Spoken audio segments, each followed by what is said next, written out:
Good afternoon, everybody. Welcome to, I guess, officially day 3 of High Point Market. So we're making it through. My name is Neil McKenzie. I'm the Senior Vice President of Marketing here at Universal, and you guys are in the Learning Center. We have had or will have 16 events over 5 days here, ranging on a number of different topics that kind of touch on the design industry, back-end business, growing your business, working on yourself, all those types of things. We do record all of these events, so if you registered for any of them, we will send out an email with links to the videos about a week after. So if you missed something that you wanted to see or had to leave early, those are made available. The building itself is massive. It's 115,000 square feet. There's tons of new product to see. On floor 3, we have a new introduction with Coastal Living called Weekender. So be sure to check that out. On floor 2, we have some great in-stock looks with Miranda Kerr Home, as well as Modern Farmhouse. And then on the ground floor, we have our special order upholstery offering, which is shipping out of Conover, North Carolina in 6 to 8 weeks. We also have the Designer's Lounge, which has some fun activations happening. There's a few beauty bar appointments left. So if you need a hair touch-up, feel free to do that.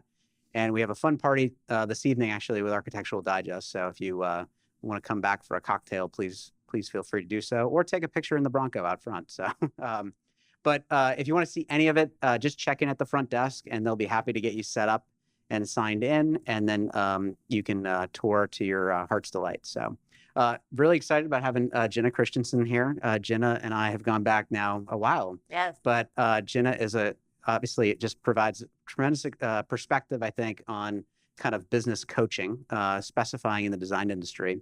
And I'll let Jenna kind of take it over and introduce your group. And thank you for being here, guys. Really appreciate it. Thank you, Neil. I hope you all recognize, too, what Universal has done here, because this is really special that they actually took the time and money to invest in having this center. So I'm sure you're as grateful to them as I am to be here. So thanks for joining us. Before we dive into what it looks like to unleash the power of you, I wanted to take a moment to introduce myself. And as Neil mentioned, I'm a business and leadership coach. My name is Jenna Christensen. But before I launched my coaching and consulting practice, I had almost every position you could hold in this industry, from salesperson to PR person to marketer to creative director to chairperson of the West Hollywood Design District.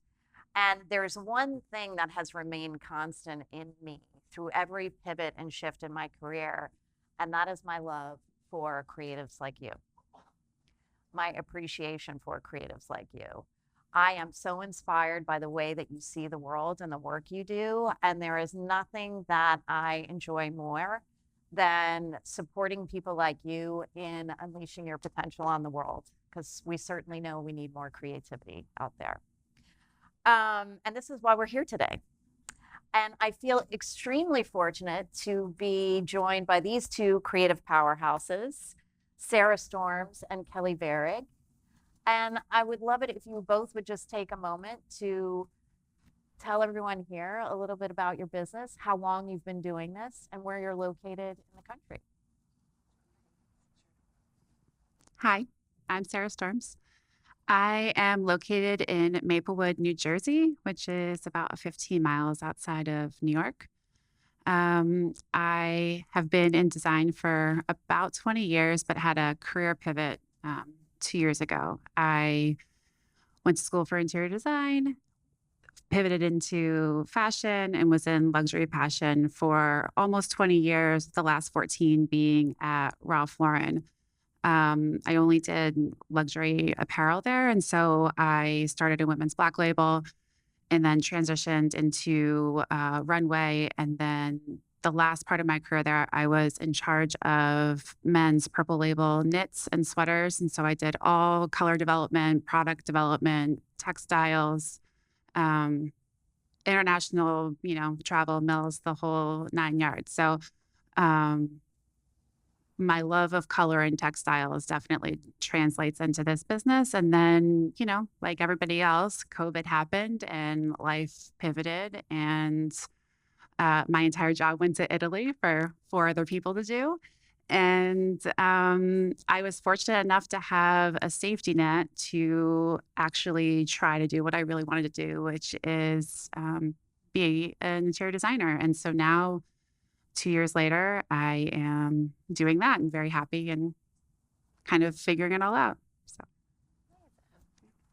Hi there. I'm Kelly Barrick. I am from Charlotte, and I've been in the industry for over 30 years and started the career in commercial design and then had a retail store for 21 years selling home furnishings and got into high-end residential design really through the residential home furnishings store and have seen a lot of change in the industry. I've been coming to High Point Market for many, many years. I have not had a career pivot, but the industry really has kind of thrown me into a pivoting because of all of the nuances with technology, social media. It's been exciting and challenging. Along the way, I met Jenna selling a product, a fabulous line of rugs. And having been a business owner my entire career, there are consultants constantly coming and approaching you for assisting you with your business. And I never really found the right fit. And when Jenna decided to launch her practice, I was so excited because she's been an immense help to me in my career and in some exciting things I think we're going to talk about a little bit further. But she understands creatives and not everybody gets us. So hope you all enjoy today. And I'm excited to be here. I promise I didn't pay her to say any of that.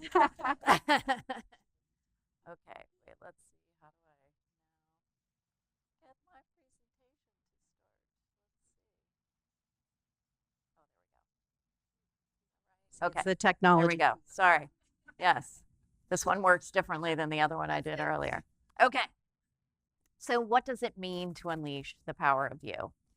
So one thing that I've learned over the years and through my training as a coach is that the answers are always simple, or almost always simple, but that doesn't make them easy. So for the first step and practical tool for you all to start thinking about in terms of unleashing your own potential, I really want you to take this seriously. I want you to eradicate the word should from your vocabulary.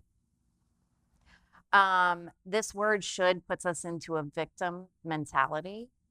It makes us feel like we're walking through life with shackles on and like we don't have a choice. And so I am begging you, please, please, please start to pay attention to how often you think this word, how often you hear this word, and how often you speak it. And when you catch yourself, to really try as much as you can to change that should to a could, because could is where we step into possibility. Right? And it just changes your complete energy. So what do you do when someone says, you know what you really should do? So one of the reasons that I'm really passionate about this idea of letting go of the shoulds and really following your gut, your intuition, the things that feel right to you, is because for the first 18 years of my career, I had no idea how to do that. I had zero trust in myself. And so as a result, I was completely miserable, unfulfilled, and I felt stuck. And it wasn't until I really began to trust my instincts, my creative ideas, that I started to do work that really felt meaningful to me. And I did some crazy stuff. This is just a quick little example. And this comes from my time at as creative director at Woven, which is a rug company that's based in Los Angeles. And what you're looking at here on my right, this was the first mural we did as part of a mural program on the front of the showroom. And the whole idea, again, was to reach out to the design community and kind of get them to stop, you know, to kind of yank them out of the monotony of their own day-to-day and be inspired so that they could, again, be more creative and bring more of that into the work they do. Over my shoulder to the left is a 100-year-old Ushak that the artist Kenny Scharf hand-painted. I did a lot of work with street artists, some pretty famous street artists at the time. And I got to be honest, when this came back to the showroom, I thought I was going to get fired for sure. I was like, oh God, But thankfully, the risk I took paid off. And it's funny, we did this project in 2015. In 2021, Kenny Sharp did a collaboration with Dior. So I think we were a little ahead of the game. So, so ladies, I'd love to hear from you. And I want to start with you, Sarah, because as you mentioned, you have pivoted in your career. And I would love to hear more from you about like how your relationship to trusting yourself, has changed as you've gone from, working in fashion, having all that experience, and now being an interior designer. So it's interesting because being that I worked at, I'm just gonna say, like the only original American fashion house that there is. There's a lot of things that you always had to have a perfect presentation to do something and find all the answers and figure out how to do the impossible because you had a reputation to kind of live up to. And so, I was there for a really long time. So I jokingly say that I got my graduate degree and doctorate at the School of Ralph Lauren because there is a very specific, way that you present things. I have a really strong trained color eye because if it didn't look good in the showroom, I was the one that had to say, I'm sorry, Mr. Lauren, we ran short of time, or I'll fix the hand in doing this, or whatever it might be. So you didn't want to have to be that person. So I know that I have a really, really strong sense of style and color eye, and I have a lot of experience in doing that. And then you're pivoted into a business that while it largely translates, I was never a small business owner before this. I didn't really work for any of the designers, so I didn't know the process of how you do it. Could I walk into a room and know exactly how it should feel or look or see before even maybe my client did? Absolutely. That's my superpower, right? I can figure it out. I can see it. But then, like, how do I actually do that, right? And how do I charge somebody? And how do I make money? And I don't know how to do the accounting part and the tax part and all this stuff that just feels extremely overwhelming. So I feel like there was a lot that I just felt uneasy about. And my first step was 2 years ago, I came to market and was sitting right there and saw this lovely woman presenting, a talk about kind of, it was a panel of different things within the business. And I got on her mailing list and started getting things. And sometimes something just speaks to you. And so it was the right time. And I decided to take a chance on myself and started working with Jenna to try and figure out maybe not so much the process about how to actually run the business, but maybe how I could lean into my strengths to help be successful and showing up there. So I think about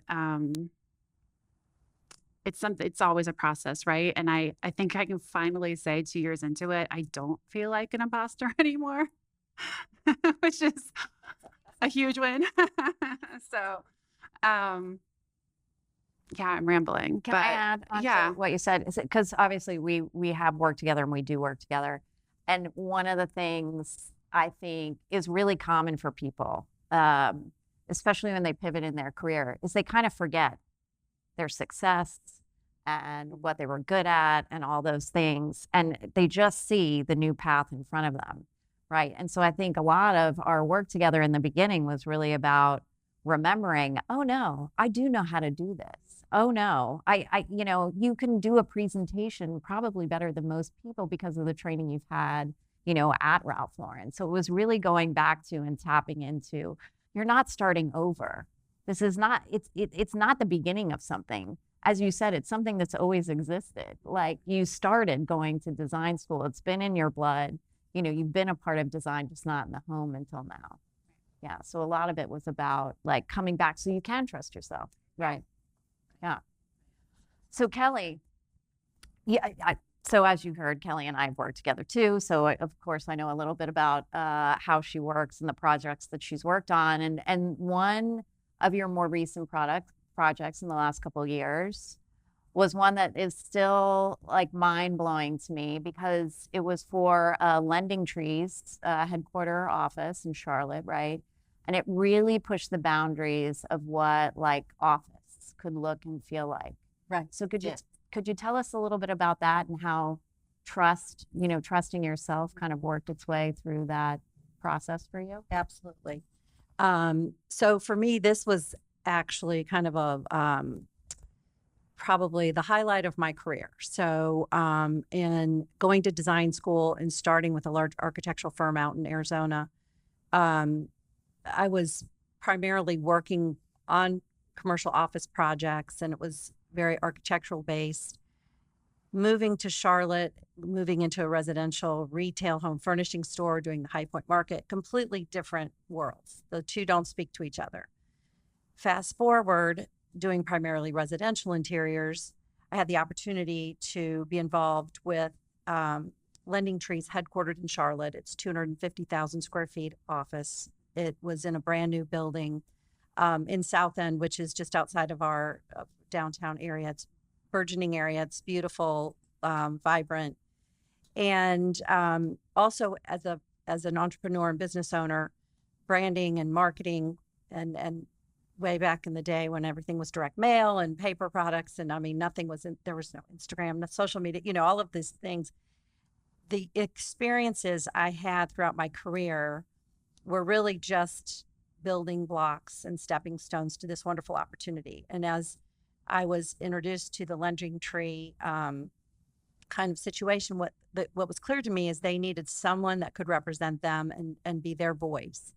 And having experience in the commercial and architectural kind of arena, architects, it's very common to be interested in designing the space because you're really, really focused on the space. And it's important that the design is beautifully executed, but it's also important that it reflects the client. And even more so in today's world, it wasn't that important 30 years ago.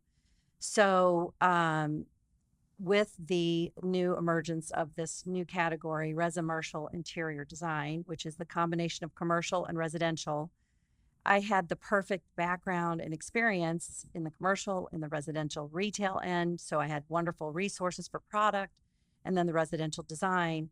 And I also understood marketing and branding and really culture and trying to create an environment so that when you walk into their lobby, it's like walking into their foyer, so that every employee has an experience, every customer has an experience, so that it was the best combination of all my experience, training.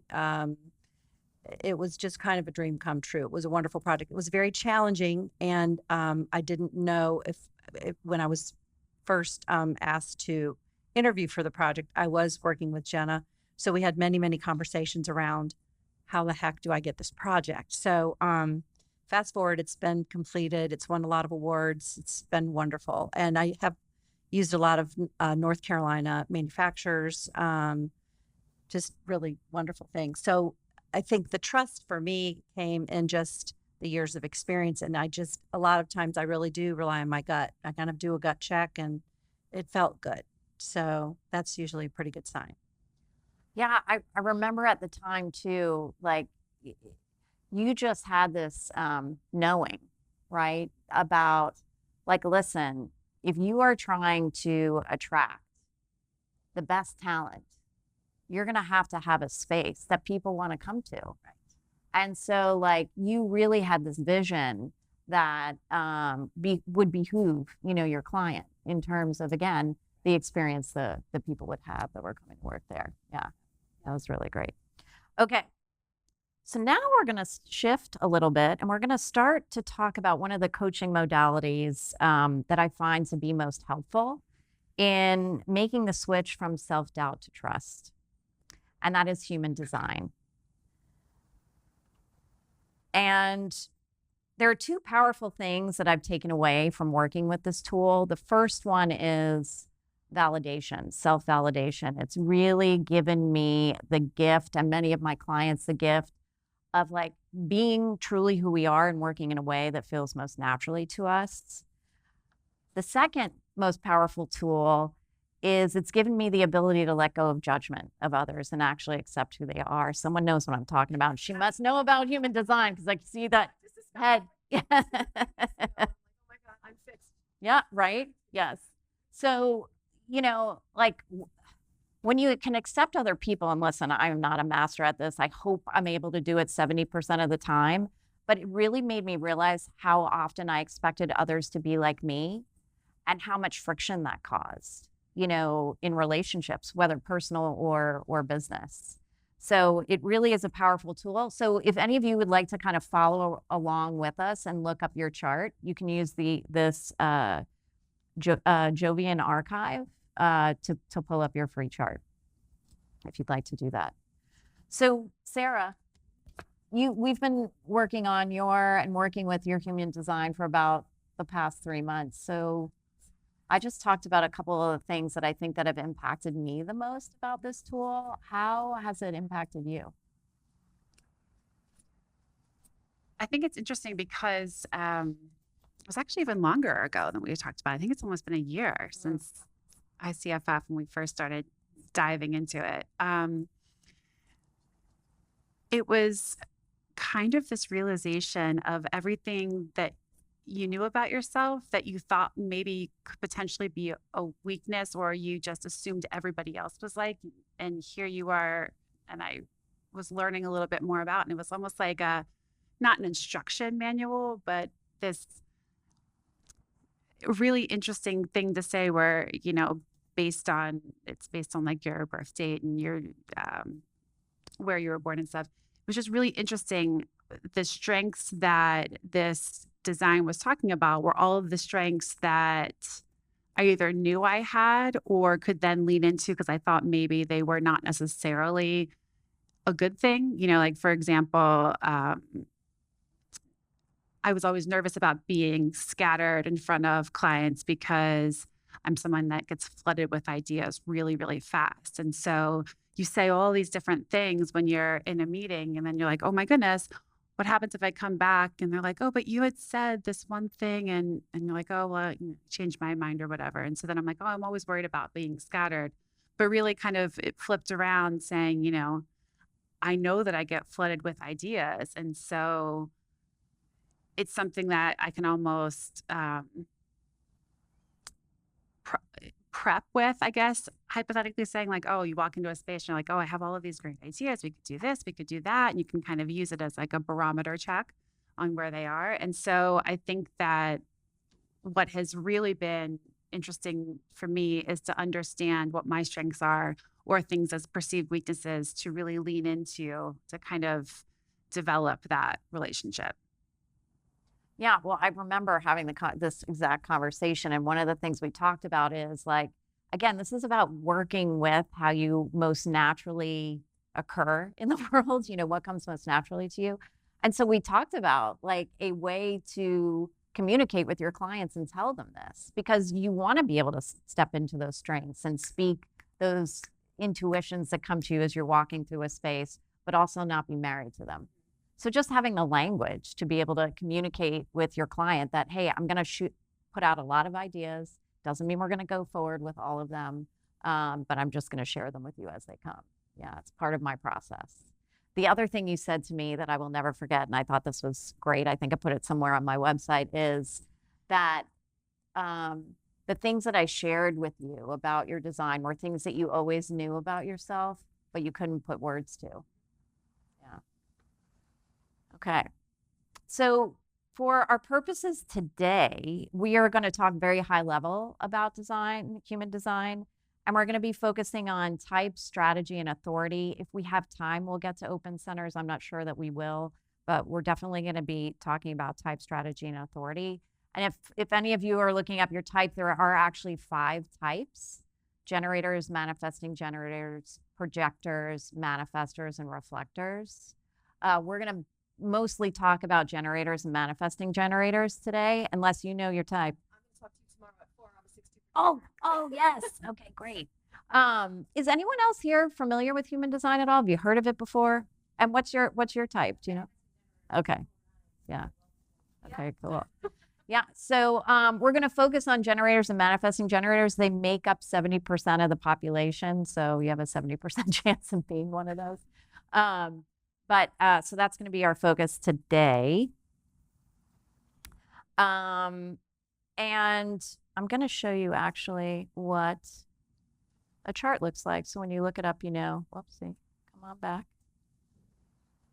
It doesn't want to stay on that page. There we go. So this is Kelly and Sarah's chart next to each other. And don't worry, I know it doesn't make any sense to you. We're going to talk through, there are lots of levels here. Again, we're starting really high level. So manifesting generators and generators are similar in a lot of ways, but they do have a few key differences. I'm going to talk first about how they're the same. And the similarities between the two is that they're capable of building almost anything. They are the creative powerhouses that have the consistent energy to do, and bring ideas to life. They are magnetic. You know, their personalities are magnetic. Their aura sort of feels like a warm hug. And the more lit up and excited they are by what they're doing, the more opportunities they attract, and the more they uplift and inspire those around them. They're not meant to chase after or force anything to happen. Huge lesson for me. And they also have a tendency to overwork, overcommit, and chase after opportunities because we have this energy burn, right? So for both types, boundaries and patience is really key. So here's where they split off, okay? Manifesting generators are multi-passionate doers. They tend to pivot in their career. They also tend to always be evolving and typically be people that don't like their days to feel the same, you know, and they can like wearing a lot of different hats. So like Brene Brown is a perfect example. She is a manifesting generator, you know, she's a researcher, she's a professor, she's a podcaster, she's a speaker, she's an author. She's all 5 things, she's not just one, right? Manifesting generators are also extremely efficient with their time. They have the ability to see where an idea is going. And so they can find the quickest way from A to Z. And that means that they may skip some non-essential steps along the way, which is why they need a team behind them to kind of focus on the step-by-step process so they can move as fast as they can. So now generator strength typically really comes from wanting to be masters at what they're focusing on. So they really enjoy going deep and typically like sort of the step-by-step process of making things happen and bringing ideas to life. So ladies, I'm going to bring up the S word again because I realize that even though this is the focus of my work, it's something I still struggle with. And for me, it usually comes up around like business development. You know, how do I grow, you know, my business? That's where the shoulds come into play. So I'm just curious, and I'd love to hear from the both of you on this. Where do you find yourself pursuing things because you think you should and not because you feel naturally pulled towards it? I can answer that real Yeah. quick because I'm like the queen of shoulds. The first time Jenna said, I must have said should 15 times in the 45-minute conversation we had. She said, "Do you know what should is?" And she said, it's could with shame attached. And I went, oh, okay. So I constantly, I should take that project or I should do all these things for that client and all that does is get you into trouble. But I'm working on less shoulds and more coulds. Yeah. Are there places where you feel like, or can you see the difference between the should and like when you really feel pulled Absolutely. to do something? Yeah. Yeah, absolutely.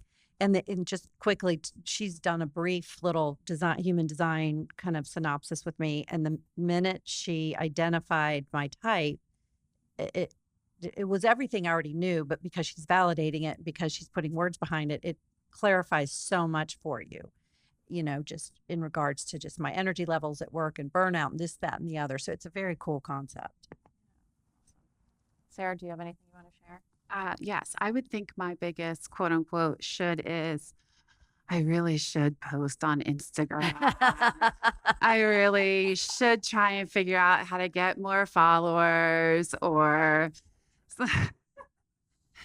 and it's funny because, you know, the things that you might be excited about or that you do actually post that you because you feel reason to do it, right? But I'm so bad at it. And I think it's because like it's not that I don't really care about it because I do care about it, but I am such a in-person people person. And I, if there is a discovery call and it seems like it's an interesting project, I would so much rather let's go meet, let's talk because I will know pretty quickly a gut reaction on whether or not we're going to be a good fit together. Or there's this one networking event because of X, Y, and Z. I'm always there. If there's an invitation of a party to go to, I will be there with my red lipstick on, looking for champagne and become everyone's best friend in the room. Like that is just, I know that my strength is with people and relationship building. And so why am I going to keep beating myself up over the fact that I don't have like a gazillion and 2 followers, right? All of the relationships that I've actually made in real life are the ones that have been educational and valuable to me as an artist, as a designer, but also I think naturally just because I do have a background in creative practices and developing young talent and really teaching and cross-managing and things, I love the idea of mentorship in the sense that, sure, you have a problem. I'm going to try and help you figure out how to solve it. It's kind of like, ooh, that's really interesting. What can we do to figure that out? Ooh, have we thought about this? Like maybe, oh, I have this friend that does this, and maybe we can connect you guys and you can do this awesome project. And I just make sure you like invite me to the party when it happens, right? So I think that as I'm trying to continue to lean into the things that I feel passionate about, that's where I'm finding the organic success of my my own little passion project of my business. Oh. How many people feel shoulds about social media in this room? Yeah. So I think, one of the dangers that we can all fall into, myself included, is like comparing ourselves to others and looking at what other people are doing, right? I'm so glad you brought this up because, I've always said this as soon as I like transitioned into coaching work, that I don't believe there's one right answer for everybody, right? And just because something works for one person doesn't mean it's going to work for everyone. Because if that were the case, we'd all have 1 million followers. We'd all have the businesses of our dreams because somebody else showed us how to do it. But unfortunately, life doesn't work that way, or fortunately. So to really, and my approach is, as Sarah is saying, is really helping my clients let go of those shoulds and really help them focus on the things that they really excel at, because that's where they're going to experience the most fulfillment, joy, and probably create the most opportunities for themselves with more ease rather than resistance. And I don't know about you, but I would like some more ease. Okay. Okay. So now we're going to talk about strategy. And strategy is how we're meant to create opportunities for ourselves. And again, there are similarities here between generators and manifesting generators, and one small difference. So for generators, the strategy is wait to respond, and stay with me here. I know this sounds passive. And for generators, it's wait to respond and inform. So, if I'm being honest, this is not the easiest thing for me to swallow because, again, as a manifesting generator, I like to move fast. I want to get things done. I want to see them happen tomorrow. And yet, we're not meant to chase after anything or try to force things to happen, nor are we meant to say yes to everything that comes our way. And so it's funny, Sarah and I were having a conversation just last night about patience and, how important it is. And yet it's definitely not one of my biggest strengths. I don't know if anybody else here can relate to that. But I wanted to share a quote, which I told you I was going to share with you, that's kind of really helped me kind of settle into trusting timing and trusting, again, myself, the process, etc. Except it's not here. I thought it was here. I'm just going to read it then. This is by Jamie Barron. The journey you're on is asking you for your trust. Trust in timing, in yourself, in the unfolding.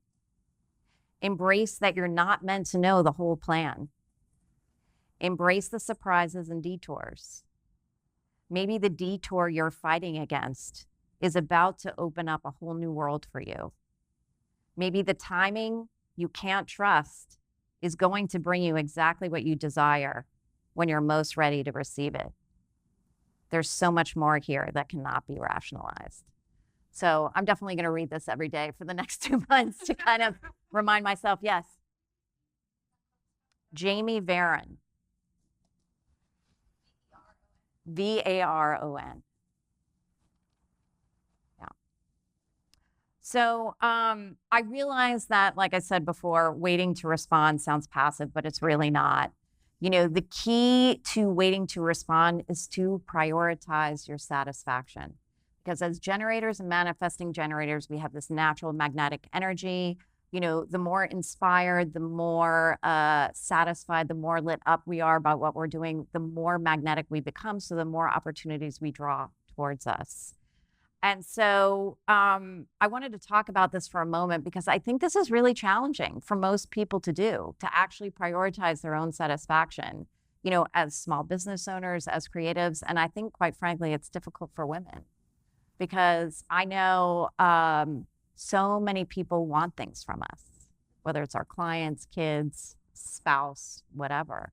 And so we really feel at times that we have to act out of obligation. And some of us were taught to people please. So undoing all that conditioning really takes time. So Kelly, I wanna talk to you about this one. And just see, like, where are you on this journey of like prioritizing your own excitement over, you know, doing things and making decisions because you feel obligated? Very good question. Let's see, where am I? I'm not today. It changes. I would say the past history, a lot of my choices were really fear-based too. I think as a business owner, self-employed, you're also, from practical purposes, you're supporting yourself. So you're maybe I was not making the best decisions because they were fear-based. In working through and understanding how I work better, and that if I can follow my process and lead the client to follow my process, there's more flow and fluidity. I become energized and start to prioritize things and look at life differently and jobs differently, projects differently, and see more success. I would say I'm starting to take a pause, and instead of saying should, I'm saying could I do that? Does that work for me now? Just really trying to practice patience and breathe through it a little bit better. I think COVID, affected all of us in a lot of different ways. And so it does make you reevaluate things. And I would like to think that I'm getting a little bit smarter and working smarter, not harder. But it's a challenge every day. Well, I mean, what we're talking about, right? Like when you think about conditioning, and if you were brought up to be a people pleaser, right? And I think, like, one of the challenges with being a designer, how many designers do we have in the room? Okay, so mostly designers. Like, you know, you're in a service industry that is really trying to improve the way people live. So you're coming from a place of love and care and service. So I find that a lot of designers have that pleaser kind of energy to them, which can, to a certain extent, it keeps them, they forget to like think about themselves. They become so focused on the other and making sure that the other person has a win that they forget about themselves. And so much of this is just retraining. And remember, as we've talked about before, finding the win-win rather than the you win, right? Yeah. But it's definitely, I think it's a big challenge, and it takes time and practice, right, to kind of work through. So Sarah, you and I, as manifesting generators, have another step to this equation, which is to inform. So once we've responded to something and decided, hey, I'm going to make this decision, I want to make this commitment, it's our job to then inform those who are going to be affected by that decision. And again, here's the challenge as a manifesting generator. We like to move fast. And so it doesn't always feel natural to take a pause or a beat to kind of inform everybody around us. I know I am guilty of this, at times. And yet by informing those who are going to be affected, that is the path of least resistance.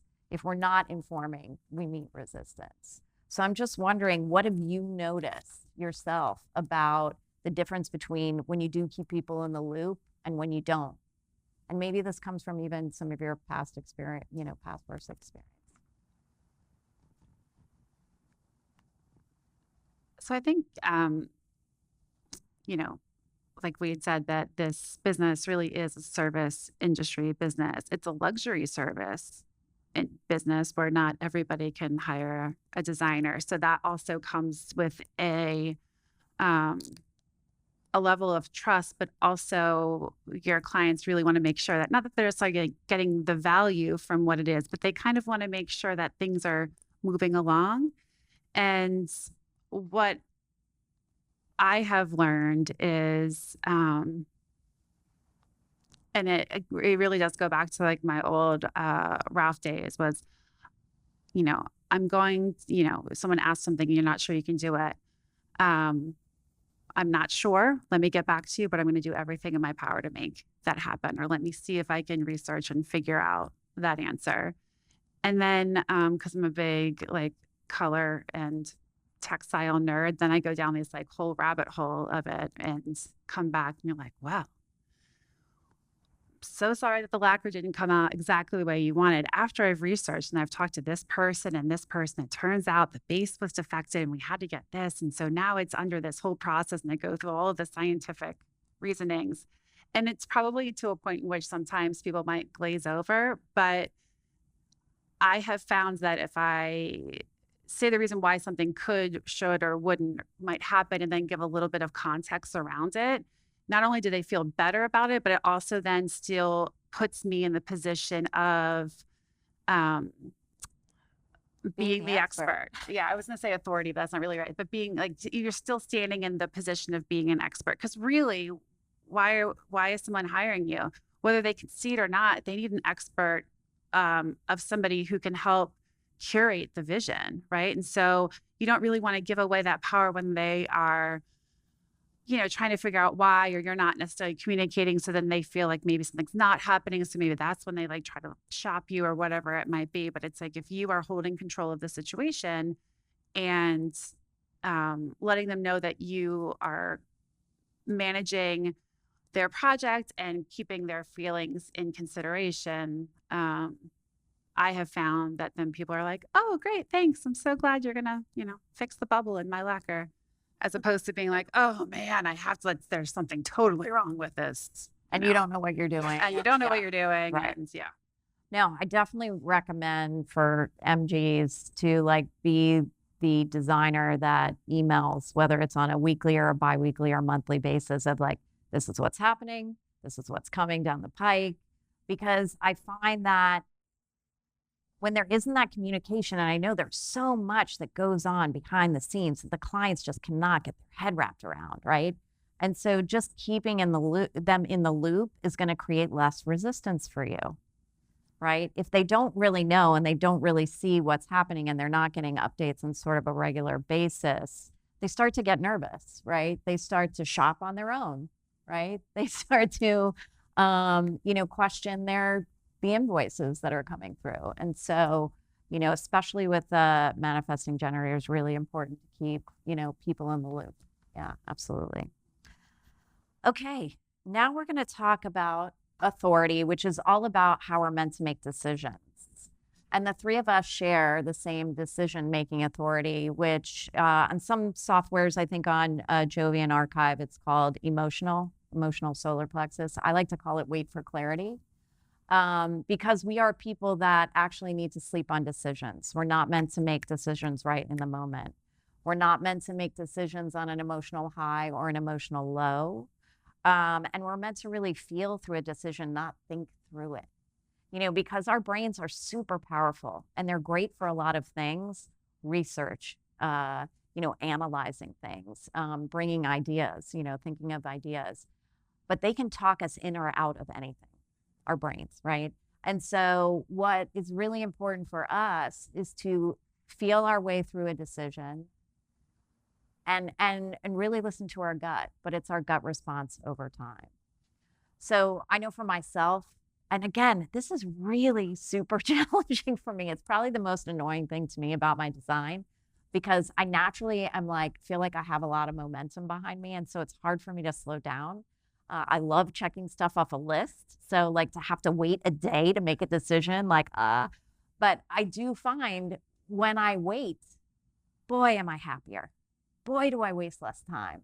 Do I not commit myself to things that I really don't want to do, but I thought I did. So I would love to hear from you what your experience has been in making decisions. Do you feel pressure to make decisions in the moment? Can I just say something real quick? Yeah. So I haven't been through the human design process that these two have been through, but I feel so much better now that you just told me why I do what I do because Walk us through it. Walk us through it. Yeah, walk us through it. No, but the whole decision making, yes, we're asked to make decisions on the spot immediately. It is a process. I got to go back, let it ruminate, think about it. And so I think where I have a lot of work to do is how to respond to that client then so they still trust is a huge piece when you're speaking earlier just around providing clarity and information to the client. I think that all speaks to the trust around the project because again, so how can I let the client know I'm a professional and an expert and I do know the answer to this. I just am not going to pull a rabbit out of my hat right now and give you that answer. I need to think about it. And so what is that response to them? So they still feel comfortable. They still trust. There is a process. But yes, it just resonates. I'm so glad 1,000%. I have another client who has this and was beating herself up for years. And she calls herself a muller. She's like, I have to mull over ideas, but literally beat herself up, made herself feel small for not being able to have, the decision in the moment. Sure that wasn't me? It wasn't you. But it's, I think what this is really all about, again, is having that realization and then allowing yourself to create a language, to create a vocabulary, to communicate how you work best, because it's also it's in service of your client. If you are working in a way that doesn't work for you, how can you possibly create what you're capable of, right? And so, letting them know, listen, these are big decisions. I'm not the kind of person that just wants to fly by the seat of my pants. I really need to think over these things to make sure it's the right thing. Right now that feels right, but I need to sleep on it. Yeah. Does anyone struggle with that kind of stuff? Yeah. Yeah. So I kind of use it as a moment of humor typically. And it could be something as simple as, well, do you think that we should really paint that trim that color? And I try not to say, well, yeah, because I designed it like that, so it's going to be great. So I'm usually like, well, yeah, I designed it like that. No.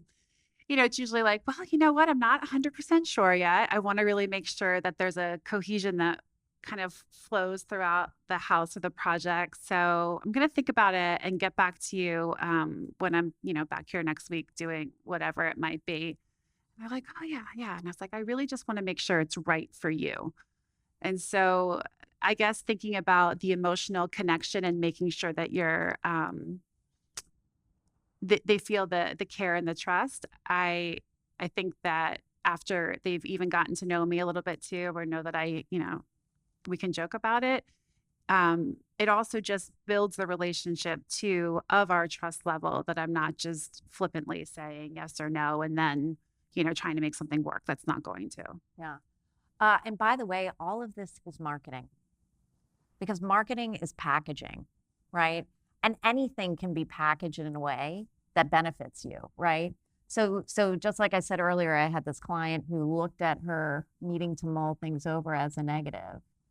but it can be absolutely turned into something that looks like a positive, to the client. It's all in the way, it's all in the mindset and how you package it, right? Yeah. So, yes. Yes. You can. So sacral decision makers are meant to make decisions in the moment. The thing for you to look out for, however, is you will have, and I'll show you guys this just a second. Hold on. Let me go back to the charts. So you have something called an open emotional center. Okay. So, and so what that means is you're going to be susceptible how other people feel about the decision you're going to make. So let's say we're sitting together and I come to you and I'm like, oh my God, I have the greatest idea for this collaboration. I want you to be a part of. I'm so excited about it. I really want you to say yes and whatever. You may have the tendency to get caught up in my excitement and think you're feeling your gut, but you're really just feeling my excitement. So people with that sacral decision-making authority or trust your gut are meant to make decisions in the moment, but you want to take a beat by yourself away from that person to kind of drain out their energy and then check in with your gut again. And your gut will communicate with you in 3 different ways: yes, no, or not yet. So you want to get really accustomed to, and the same thing is for our decision-making authority. It's just we're not meant to listen to what happens right in the moment. We're meant to, sleep on it. But really getting clear about what a yes feels like for you, what a no feels like, and what a not yet feels like. Well, a not yet just might mean because your gut is going to tell you right timing. So your gut doesn't tell you why something's right or where it's going to take you. It just tells you, yes, I have the energy and excitement for this now. And so as generators and manifesting generators, we're sort of meant to follow, those reactions or those responses as breadcrumbs to kind of lead us in the direction that's most aligned for us. So again, like if you find yourself saying, I'm a yes because, you're probably stuck in your head and not in your gut. I know that in my career when I have really listened to my gut, I'm literally like, I don't know why, but I know this is the right way forward. I just know. I can't explain it to you. Yeah. Yeah. Yes. Yeah. And so if you're a not yet, it's not really about thinking it over. It's just waiting for the gut response to kick in because it's going to tell you right timing.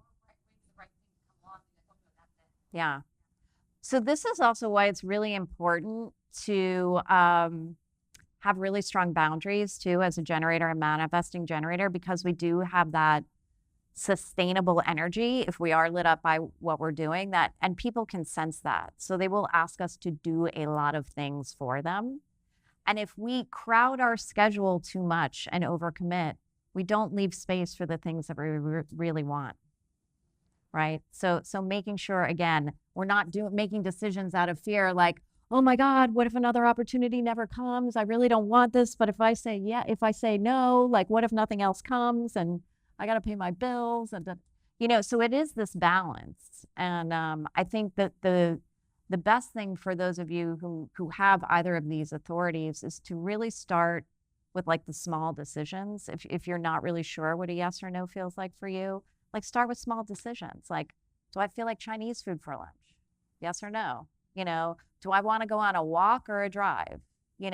This is another really important thing when it comes to communicating with teams as a MG. It's hard for us because anything is possible, right? So asking us an open-ended question like, what do you want to do today, is really hard to answer. It's really hard to answer because anything's possible.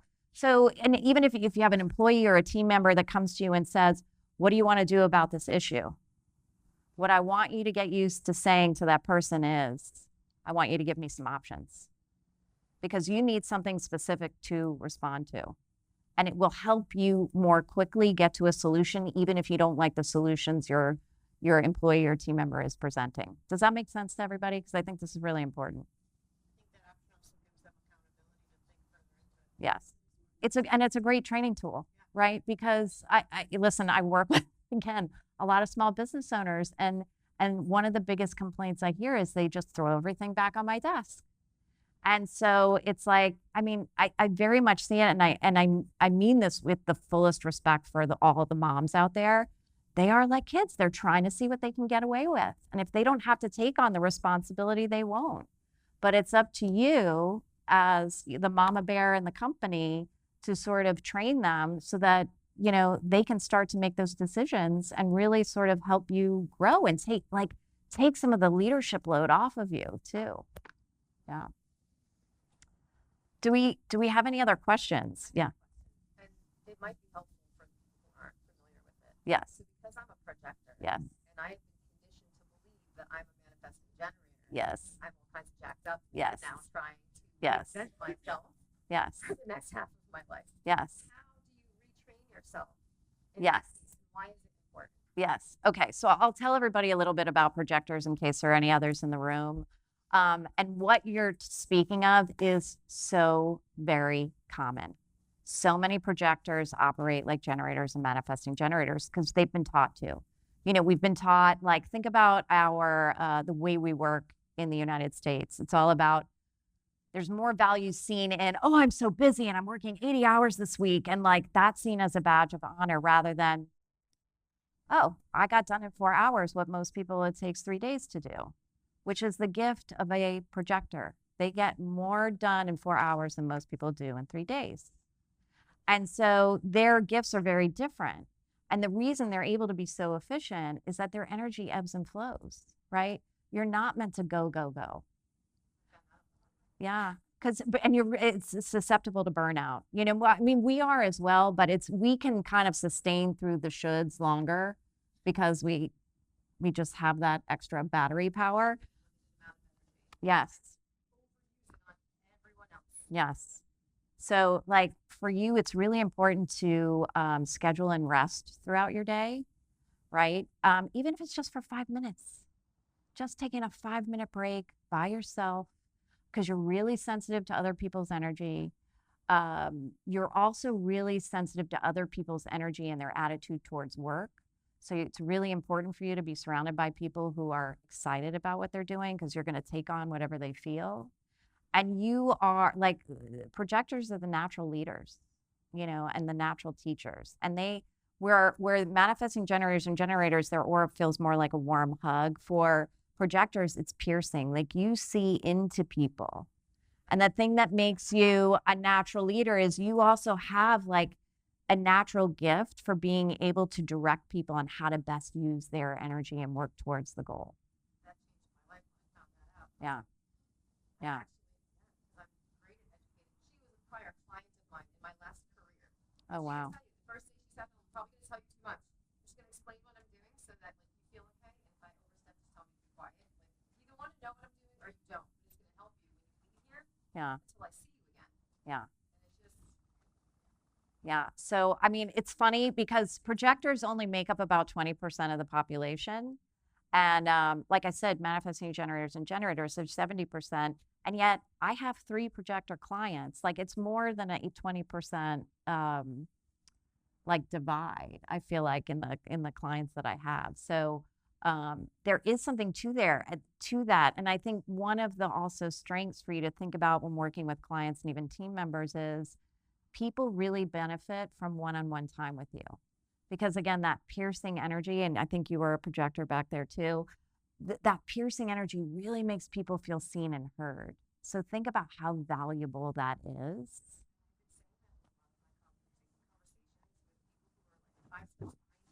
Yeah. I hear you and I see you because I know how important that is when you're feeling that stressed out and confusion and indecision and you don't know what steps to take.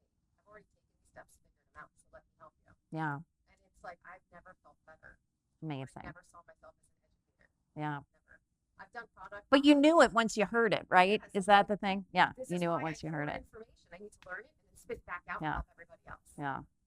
So I know we're at time, but if if there's one last question, I'm happy to take it before we move on. One last thing I wanted to share. I am doing 20-minute power coaching sessions in the designer lounge after this. I am booked up, but if anybody is interested and wants to hang around, just in case somebody doesn't show up, like please do. And if that doesn't work and everyone does show up, this link up here, if you use this link, you can schedule a free one with me on Zoom. Yes. Thank you. Thank you. You guys are awesome. These ladies are awesome. Thank you so much for being here. And I hope you all have a great market.